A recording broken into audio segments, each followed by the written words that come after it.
My name is Phill Kincare. We're at the Marble Mount boat launch site just across the river from Marble Mount. This is the Skagit River. And the boat launch site was acquired by the Forest Service in the late 90s. Nature Conservancy had bought it from the Eastman family. And the Forest Service was looking for a boat launch site that also had a substantial riparian river frontage. So this is about 60 acres. It has I think about 1,200 feet of frontage on the Skagit River and about 3,600 feet of frontage on the Cascade. I worked for the U.S. Forest Service for 37 years, the last 16 of which I worked in the Wild and Scenic River program. That program allowed me the ability to work with a number of local nonprofits. I worked with the Skagit Fisheries Enhancement Group, the Skagit Land Trust, the tribal fisheries organization called Skagit River System Cooperative. I was the agency representative on the Skagit Watershed Council, which is the lead entity for salmon recovery in the Skagit. So I was able to work often with staff from various organizations. I had a lot of help getting grant money to do riparian restoration work. Quite a bit of it was done right here at this site. Probably at around the mid-2000s, 2005 or 6, Allison and I talked about riparian restoration opportunities on lands the Forest Service had acquired in the Wild and Scenic River corridor. There were quite a number of them, and this site had been used as a pasture and for haying, and so it was pretty much denuded down to the river edge over on the Cascade side. The riparian corridor along here looks pretty much like it did when we acquired the property. So it was just grass down to the Cascade River. So we had a Salmon Recovery Fund Board grant that the enhancement group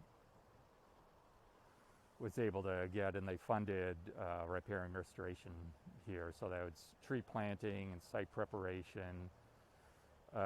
Through another avenue, we were able to put some constructed log jams on the bank above the river, so that when they fall in, they absorb some of the energy of the river and reduce some of the erosion, raise the bed elevation, and kind of keep the river from aggressively eroding the banks. Kind of a flood control measure. So we started planting here in 2000 with some Forest Service money, and then we got some grants. I think it was at least 2 grants, maybe 3 with the enhancement group. So part of that was for planting, and some of it was for site management. What can we do to save the salmon?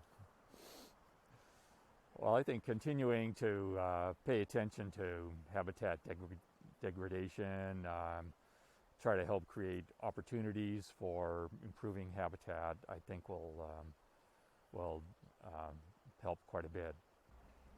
Recreational fishing is an important economic driver in Skagit County, and we saw probably a couple of dozen vehicles parked along the side of the road with people fishing. It's really important.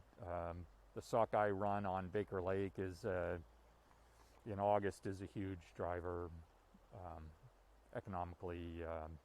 Local businesses benefit from that.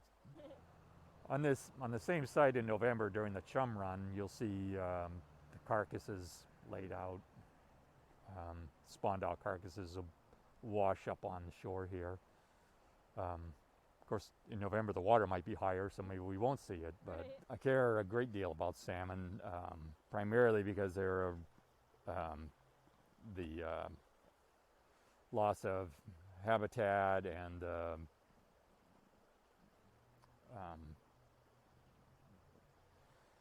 it's just been very difficult for salmon. Even the runs that should be good, like pinks and chums, can have bad years. We haven't had a good chum run on the Skagit in quite a while. There's a lot of work's been done to try to repair the habitat or create new habitat or reestablish old habitat that's been cut off for generations.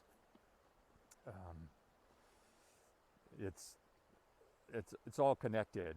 When spawned out salmon are lying here on the bank, raccoons or bear will take it up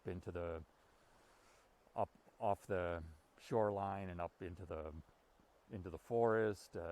You can see how the spawned out carcasses fertilize the vegetation in the riparian corridor. It's a major food source for a number of species, including the wintering bald eagles.